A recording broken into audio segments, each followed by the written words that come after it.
C'est devenu leur tube, le premier morceau à jouer tous ensemble entre musiciens débutants.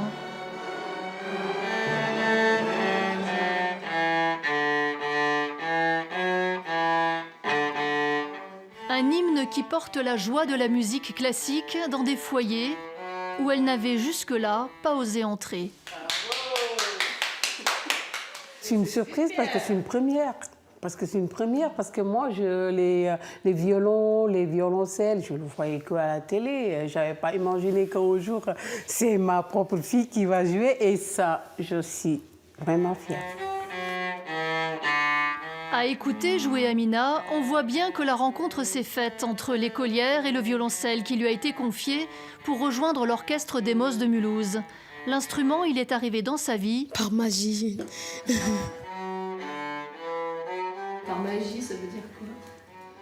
Ben, parce que, je sais pas, il pensait dans ma tête que je le voulais. Oui. Tu penses que c'est lui qui t'a choisi? Oui. Ce phénomène magique transforme 2 fois par semaine les cartables en étui pour 120 écoliers de Mulhouse. Il y a des flûtes, des clarinettes, des percussions. À l'école Drouot, tous sont des cordes. Les cours d'Emos sont collectifs. Si l'attention se porte sur chacun des musiciens, le principe est de jouer systématiquement en commun, à commencer par les gammes.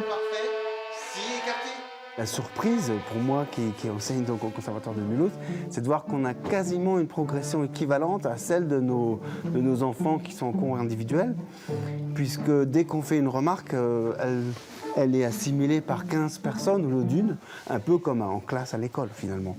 Sol, fa, mi, ré, ensemble? Nulle partition pour l'instant, la lecture de notes viendra plus tard. On apprend par imitation, par jeu. Voilà comment les élèves résument la technique.